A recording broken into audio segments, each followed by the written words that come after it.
Meu nome é Elson Gonçalves de Oliveira, sou filho de Sebastião Gonçalves da Silva e Maria Fernandes da Silva.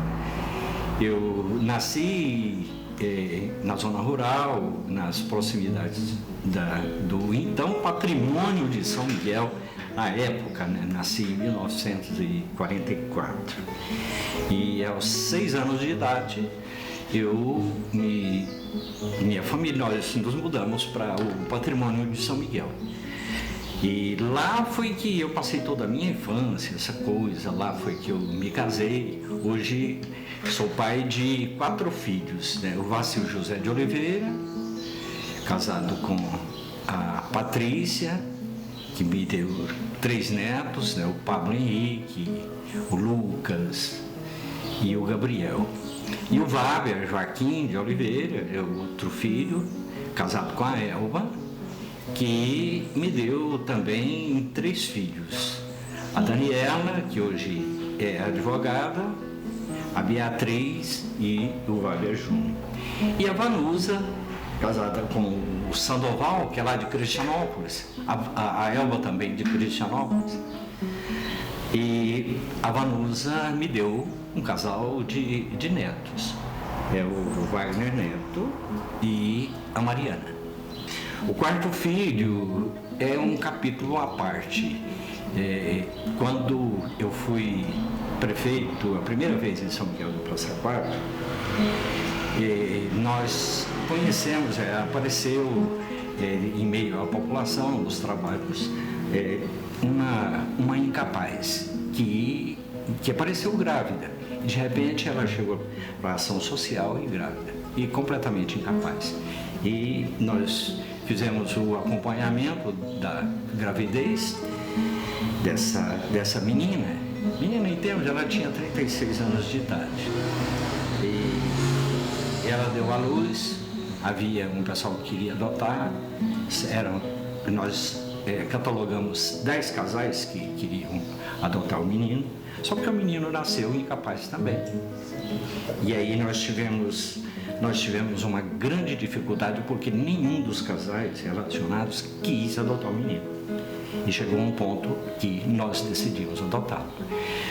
E esse menino conviveu conosco completamente incapaz, e ele não tinha locomoção motora, e ele conviveu com a gente 18 anos. Nesses 18 anos, ele completamente indefeso, e foi assim a alegria da nossa vida. Foi um período muito, mas muito rico da nossa vida. A minha infância começou na zona rural. Até 6 anos de idade, eu morei na roça e convivendo, né, com a vida de fazenda, vida de roça mesmo. A gente brincava muito, havia um córrego e tomava muito banho no córrego, gostava também de brincar com as criações. E depois, aos 6 anos de idade, nós mudamos para São Miguel do Passa Quatro.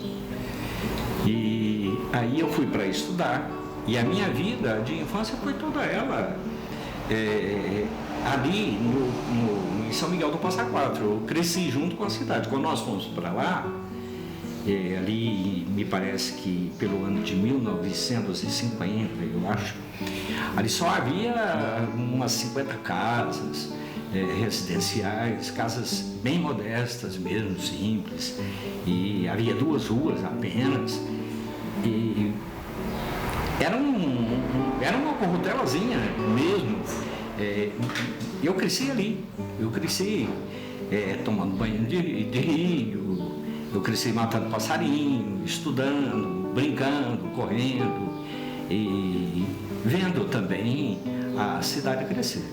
Foi muito gratificante. Eu gosto muito das lembranças que eu tenho da minha infância, porque foi uma infância bastante rica. O que eu acho que um menino de interior pode fazer na infância, eu acho que eu fiz. Pois é, Foi uma caminhada assim interessante, porque lá em São Miguel do Passa Quatro só tinha até o ensino fundamental, que naquela época era o primário, era até 4º ano só. E aí o professor José Arnaldo inventou uma história de um 5º ano. Esse 5º ano era para manter na escola os meninos que terminavam o 4º ano e não tinham condição de sair para estudar fora. Então eu fiz o 4º ano, fiz o 5º ano, repeti o 5º ano, porque não podia sair. Enquanto isso eu trabalhava na roça, puxando enxada mesmo, que naquele tempo não havia essa tecnologia de hoje. Era na bruta enxada, capinando roça mesmo.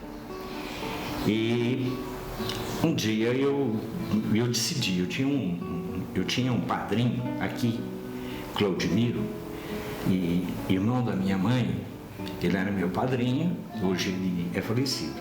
Ele foi um dia e conversou com meus pais e me trouxe para Vianópolis. Aqui, eu vim para cá em 1962. Aqui eu dei continuidade aos meus estudos. Fiz o exame de admissão.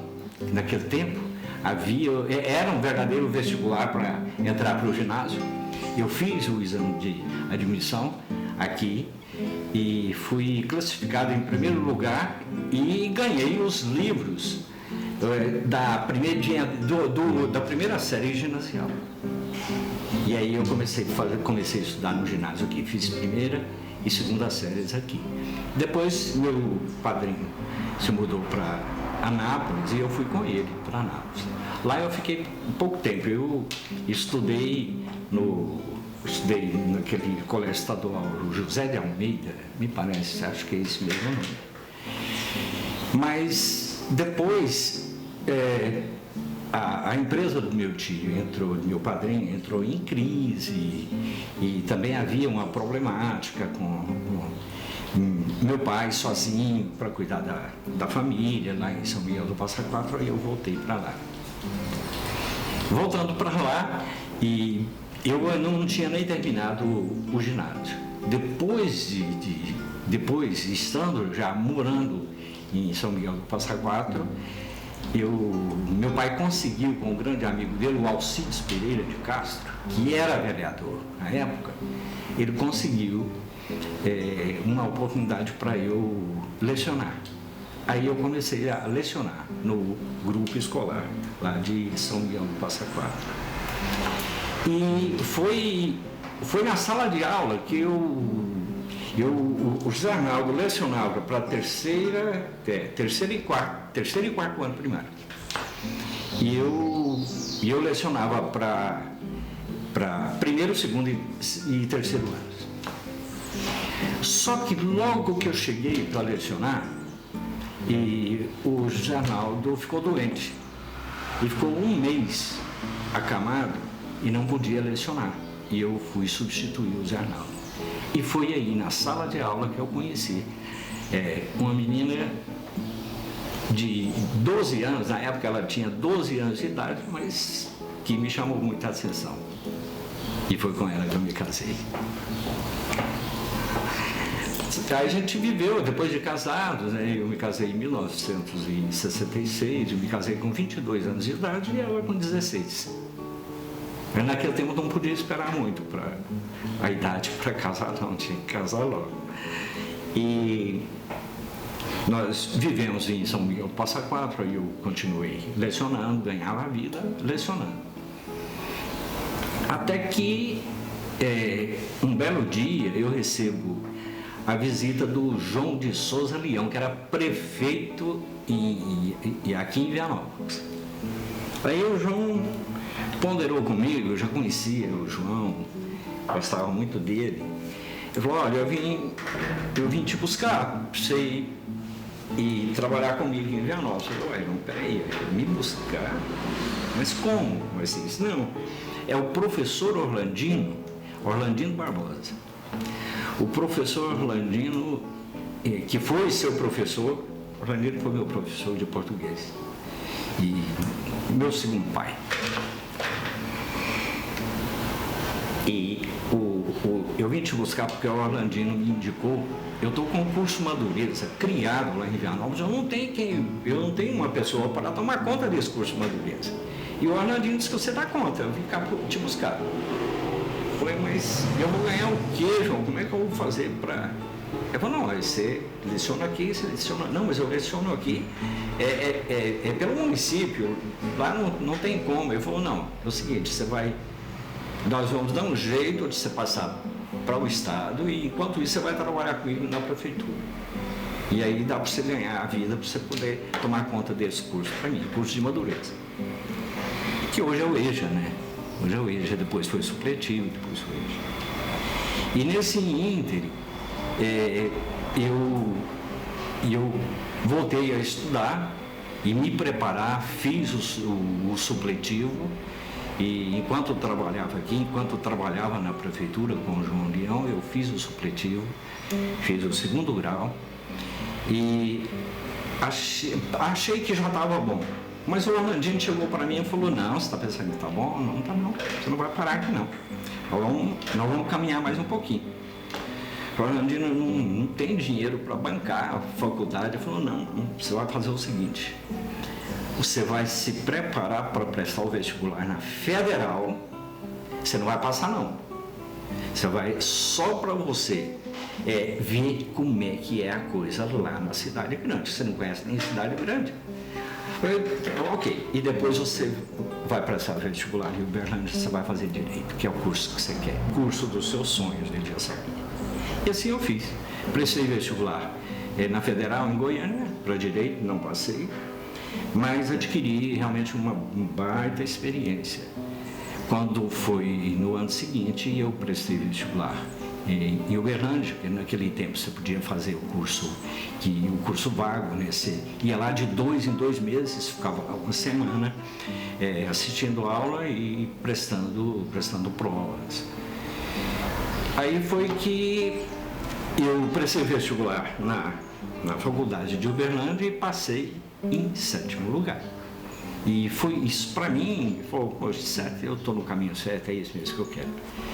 E aqui foi assim, quando eu comecei a fazer a faculdade, eu já tinha os 3 filhos.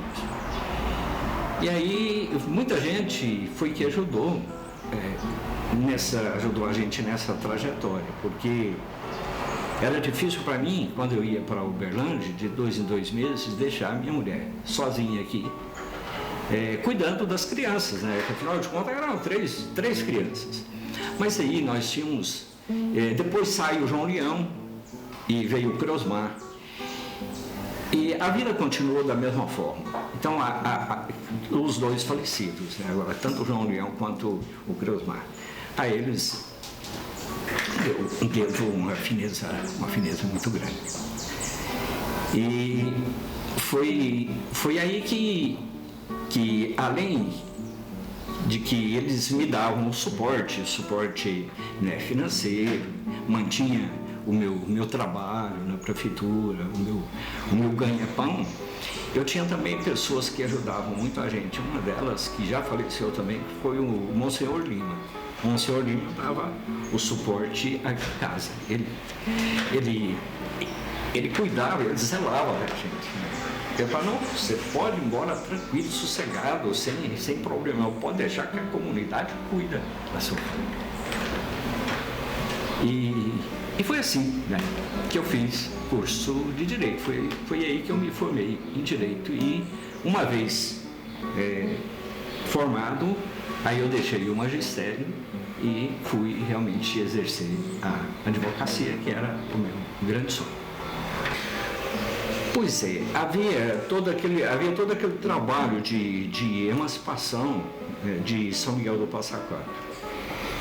E havia muitas pessoas também que queriam, uma vez emancipado São Miguel do Passa Quatro, alguém precisava ser o primeiro prefeito e cuidar da instalação do município, que era o mais difícil, né? Uma localidade que Porque lá, na verdade, foi emancipado prematuramente. Não para preencher os requisitos legais foi preciso forçar um pouco, até que realmente conseguiram, o João Natal conseguiu emancipar o São Miguel do Passa Quatro. E aí precisava de alguém ser o primeiro prefeito. E quem realmente me convenceu a ser candidato e assumir a prefeitura foi o Zé Denison. O Zé Denison, que era prefeito de Silvânia, falou: para Silvânia é ruim demais, né, Passa Quatro, mas agora não tem mais jeito, então também nós não podemos entregar nas mãos assim de... eu prefiro que seja você, então assume lá. E aí foi que a gente assumiu e fez um trabalho e conseguimos ser eleitos e implantamos o município. Mas eu era um crítico da política, da administração pública. E na sala de aula eu lecionava o SPB. Então era uma matéria que favorecia muito a questão. Eu era um crítico dos políticos, sempre fui um crítico dos políticos. No entanto, acabei entrando. Olha, foi muita gente, viu? Foi muita gente, um pessoal aqui os pioneiros realmente, né? E o Isiquinã, para mim, né, não foi à toa que eu escolhi o Isiquinã como patrono, né, da academia, da Alas, porque eu sou um admirador do trabalho do Isiquinã, cara que dava vida por isso aqui. E realmente foram tantos, né? Falar nomes assim, eu até escrevi no livro. Eu relacionei vários deles no livro sobre a história de Vianópolis, mas é muita gente que me dedicou a sua vida pela causa da emancipação de Vianópolis. O senhor Tarcísio Nascimento, são tantos, mas tantos. Você vê naquele tempo, Daniel Matos, esse pessoal trabalhou pra caramba para emancipar isso aqui, o Abner Matos, e sabe, o Adílio Bernardes, são pessoas assim que, sabe, dedicaram a sua vida pela causa da emancipação de Vianópolis. E assim, eu acho uma falha, talvez não sei se é bem uma falha assim da nossa escola, das nossas escolas. Eu acho que essas pessoas são muito pouco lembradas, sabe, na sala de aula, com os nossos alunos. Eu acho que precisava mostrar para a juventude de hoje que se nós temos uma cidade bela como temos hoje, aqui, isso aqui custou o sacrifício de muita gente, dos nossos antepassados. Gente que realmente lutou pela causa e gente que sofreu muito para fazer com que Vianópolis hoje alcançasse o grau que tem hoje, né? O patamar de desenvolvimento que tem hoje. Eu acho, sabe, e foram pessoas assim, empreendedoras mesmo, né? Pessoas que acreditaram nesse projeto da vinda da estrada de ferro, né? No embalo da estrada de ferro, o pessoal acreditou, até mesmo pelo posicionamento geográfico da localidade, o pessoal acredita. Daniel Matos, por exemplo, o cara é visionário, né? O cara entendeu o que seria Vianópolis do futuro e veio para cá, deixou Lusiana e veio para cá, e tantos outros, pessoas que trabalharam para isso, que investiram dinheiro aqui, porque sabiam que aqui realmente tinha um futuro muito grande, que aqui havia possibilidade de prosperar realmente.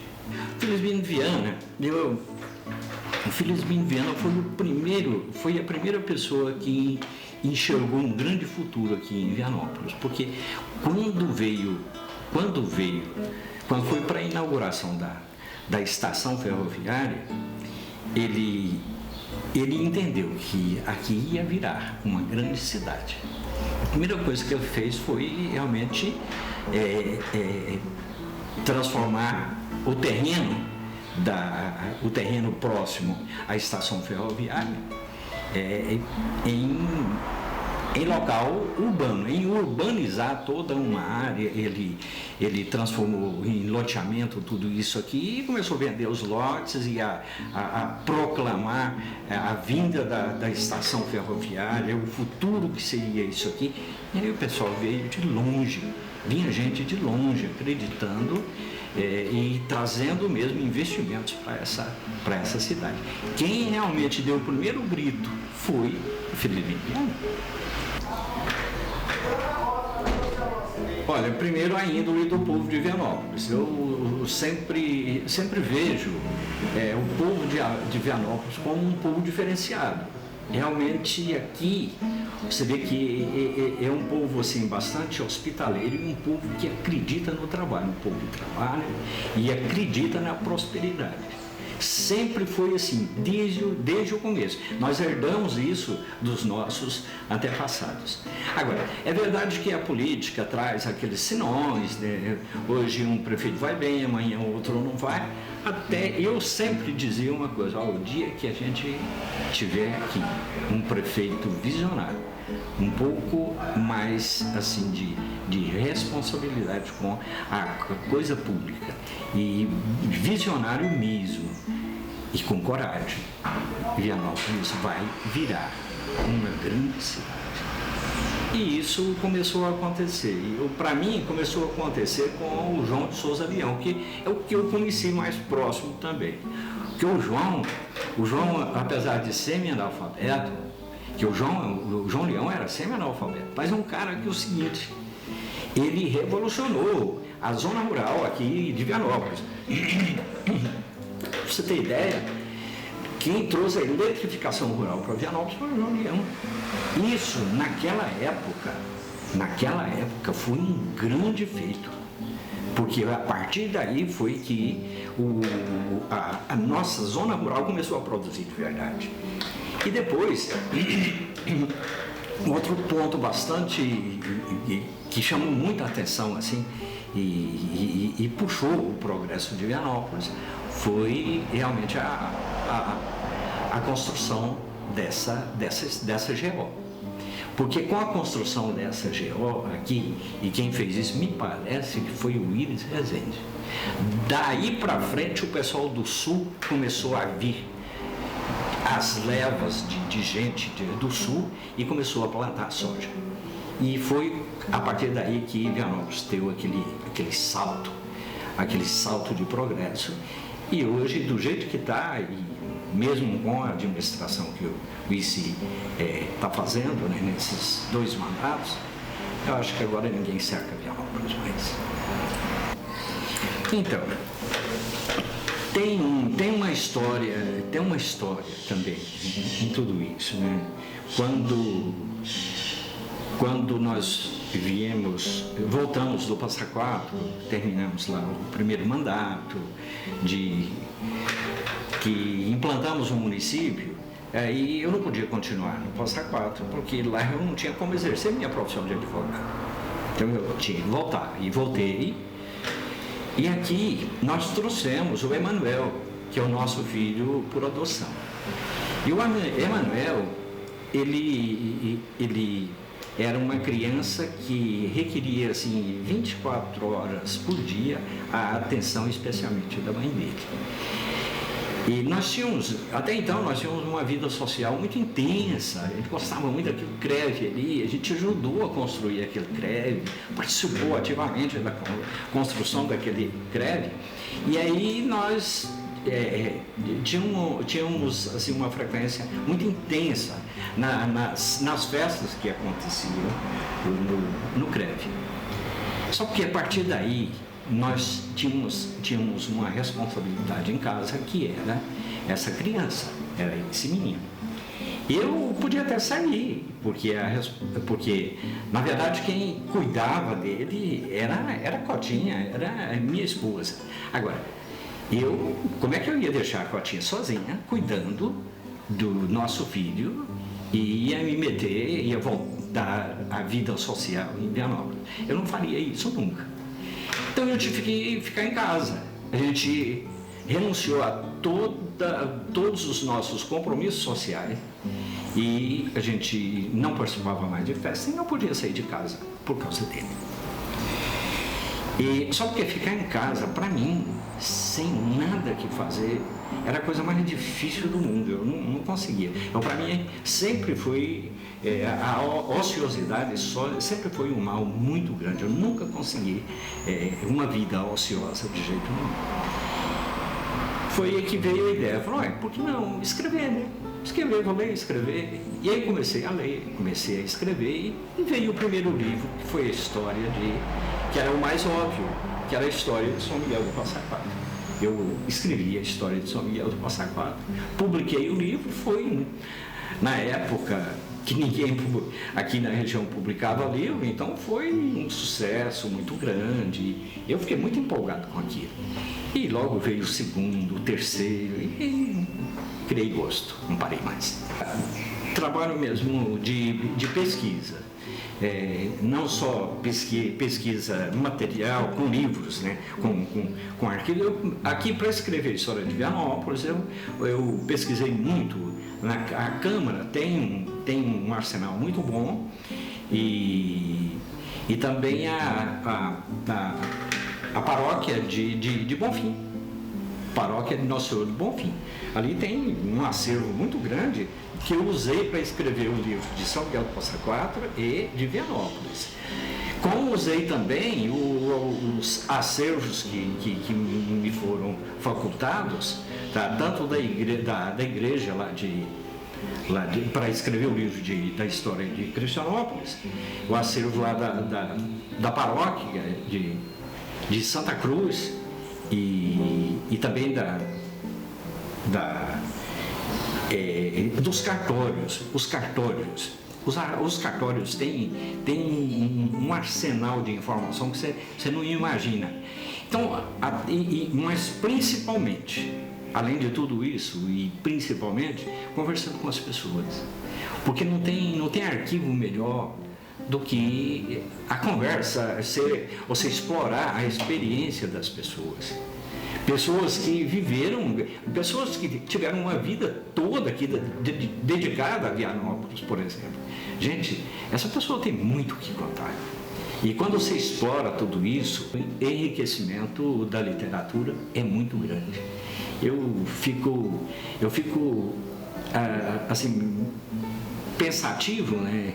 E quando eu vejo que falece um arquivo vivo da nossa cidade, tanto daqui como de São Miguel do Passa Quatro, pessoas que têm toda a história na cabeça, de repente morre sem ser explorado, não dividiu aquilo com ninguém. Eu acho um desperdício tão grande, sabe? Essa academia já é um sonho antigo. Tem um ano e pouco que foi criada, mas na verdade eu acho que tem 5, 6 ou 10 anos que a gente vem alimentando isso. De vez em quando você conversa com um, conversa com outro. Gente, academia, precisamos dessa academia em Silvânia. Por que Silvânia? Silvânia é a mãe de todos esses municípios aqui. Silvânia é a cidade mãe de Vianópolis, Leopoldo Bulhões, Bonfinópolis, de Gameleira. Então, quer dizer, todos nós estamos acoplados a Silvânia. E aqui em Vianópolis, a gente teve alguns movimentos assim, literários, mas foram assim, movimentos embriões, que na verdade a gente sabia que não tinha ainda aquela capacidade total para ainda criar uma academia. E eu sabia desde muitos anos que essa academia ela tinha que ser criada, e ela tinha que ser criada em Silvânia. E tanto é que quando a gente começou a conversar, começou a discutir os termos e o contrato, o estatuto da faculdade, eu fui o primeiro a defender a ideia. Falei, olha, eu acho que tem que acoplar todos esses municípios, filhos de Silvânia, porque acho que todos nós merecemos. A gente continua sendo uma família. apesar de que hoje São Miguel do Passa Quatro é autônomo, município autônomo, Vianópolis, município autônomo, mas a gente está atrelado à história do passado. A gente nasceu, foi do município de Bonfim, todos nós somos filhos do município de Bonfim. E eu, para mim, a faculdade, a academia, a ALAS, representa isso. Ali é o resumo de toda a nossa história, não só a história de Bonfim, da cidade de Silvânia, mas a história de todos nós, da cidade, do município de Silvânia, acoplada a todos os outros municípios que formavam, na época, no passado, o município de Bonfim. Esse aqui, né? Esse era meu amigo. Esse era meu amigo, só para você ter uma ideia. Quer ver? Vou te mostrar. Isso aqui foi ele que me deu. É dele. Ele escreveu isso aqui. Eu acho que nem o filho dele tem esse livro, tá? Isso que ele me deu, foi presente. Então a gente tinha um relacionamento muito, mas muito bom, sabe? E gostava muito de conversar com ele. Conversar com ele era assim muito enriquecedor, né? A gente aprendia muita coisa. Relacionar às vezes fica mais difícil, mas o que eu gostava muito do IC era o amor que ele sempre teve por Vianópolis. Nossa, aí, quando ele ficava em Goiânia, nos afazeres, até mesmo como deputado, mas a gente via que quando ele chegava aqui em Vianópolis, gente, ele saía cumprimentando todo mundo, você via que sabe, os olhos brilhavam. Ele sempre foi vianopolino mesmo, sabe? Isso que eu mais admirava no Isignan, tá? Cara da gema mesmo, ele defendia Vianópolis com unhas e dentes. Isso me chamava muita atenção. Olha, eu diria, é o que eu sempre falo para os meus filhos até hoje, né? Que filho da gente nunca cresce, né? Filho da gente nunca... É sempre menino, meus meninos, é sempre assim. Você pode conquistar o mundo, você pode ser presidente deste país, mas não esquece o papai e mamãe, não. Esquece não. E outra coisa, no momento da velhice, né, que os pais precisam mais dos filhos, dos netos, dos sobrinhos. E interessante que a gente não quer muita coisa, não. A gente quer respeito, carinho, amor, ser bem tratado, atenção, a gente quer atenção, sabe? É difícil mais quando você apesar de você ter uma grande família, você começa a ser invisível. Ninguém te vê, ninguém nota que você está presente, ninguém dá atenção àquilo que você fala, pelo contrário, repreende. Não, eu diria para esses jovens, levem a vida como vocês querem levar. A vida realmente é bela. Conquistem o que vocês têm que conquistar. Mas não há necessidade de desprezar papai e mamãe, nem o vovô, nem a vovó. É excelente, especialmente porque você está mexendo com... Esse projeto mexe com sentimentos, né? E quando você puxa a língua da pessoa, como nós estamos fazendo aqui agora, você acaba contando coisas assim que você nunca pensava de falar isso para ninguém. De repente, o sentimento aflora e você conta aquilo que é verdadeiro. Você não conta mentira, mas você acaba sendo realista, né, em tudo aquilo que fala aqui, e é isso que realmente importa. Para mim é isso.